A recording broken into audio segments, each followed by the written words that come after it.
Hello, everyone, and welcome to another episode of Sigma Sciences. Now, today we'll be looking a lot more at history. Now, thanks to the forum I posted in Sigma Sciences, if you haven't done that, please go ahead and do that. An anonymous request has requested for talking about the Great Wall of China. So, let's go ahead and start. And remember, have fun and learn. Okay, so we're gonna talk about the Great Wall of China.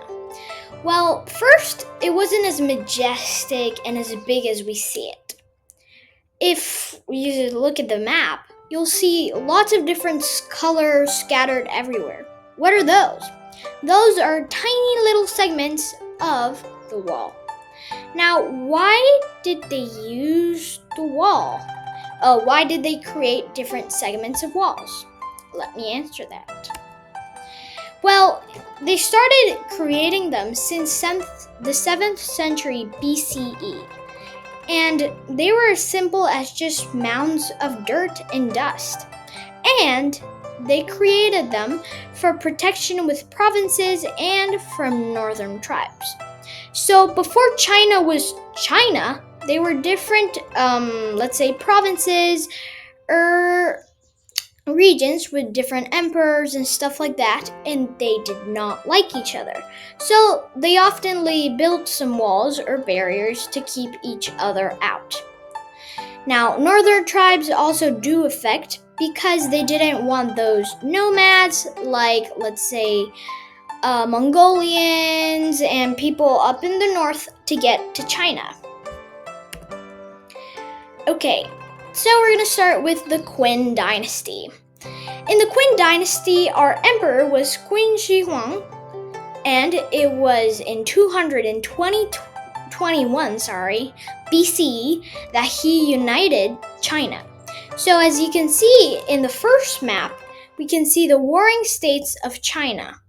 And then in the other map, we can see the whole China united in one empire. Of course, ignore the dates, just look at the pictures visually. Building it did take a long time indeed, and a lot of effort. So this building was between the Qin and the Han dynasty. Well, of course, every time they added some pieces, took away some, and strengthened others. Now, this was forced labor, unfortunately, and they normally recruited people like warriors, commoners, criminals to pay their debts, and peasants. Of course, sadly, this work, it was very harsh, and the conditions weren't the best, and most of the workers died there because of hunger, accidents, and way too much work and excessive exhaustion. People say that there are massive graves near the Great Wall of China with these people, or that even some people were buried inside the Great Wall of China. Of course, there isn't real evidence that people have been buried inside. Now, a lot more forced labor, it increased with the Han dynasty with Emperor Han Wudi. Let's talk about some of the distance timeline. When the Qin dynasty was standing, the Great Wall of China went from Lintao province to Liaodong province. Lintao is to the west and Liaodong is to the east. And in the Han dynasty, it was from Dunhuang, which is another province, from the west to the Bohai Sea, which is in the east. Now, in the 13th century, Genghis Khan, which is the founder of the Mongolian Empire, and Kublai Khan, his grandson, actually managed to climb the wall in the Mongolian invasion of the 13th century. Well, this is when the Yuan dynasty started, and the Ming Dynasty was followed after. We'll explain that later. The Mongolians took over and created the Yuan Dynasty.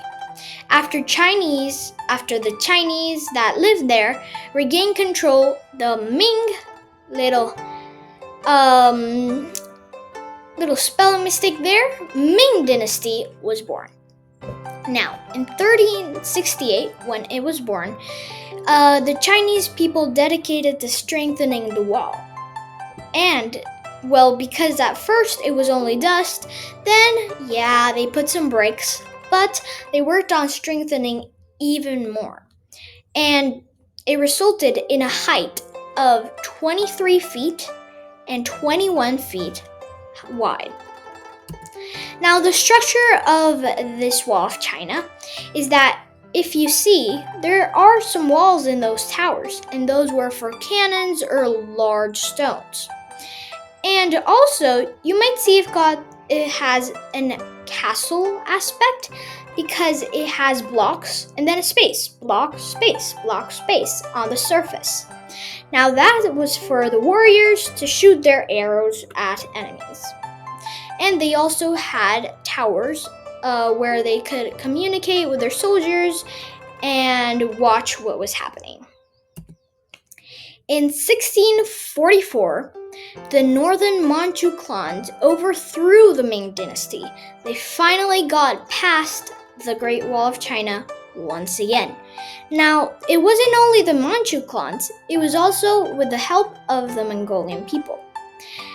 And basically, the Wall of China was not given much importance there because China grew so much, it didn't cover the borders anymore. It was inside of China. Sadly, well, the years passed and the Manchu clans were still governing. The wall started deteriorating with plants growing on it, the walls falling, the rocks not having maintenance would make them eventually fall.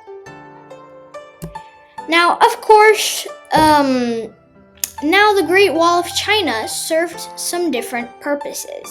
Now it served culture, and like you see now, thousands of tourists go there every year. And it also served a very important service in World War II for China because it helped keep Japanese soldiers out of China. Of course, as of now, to what's happening, the deterioration of the wall, Chinese people or the people, the government of China is trying to look for ways to restore some of the parts of the wall that have been deteriorated. Of course, this will take a long time because it is very, very long. It's more than kilometers long. And that's one of the biggest things mankind has made. Well, I hope you liked today's video. Thanks for watching, and I'll see you later. Bye!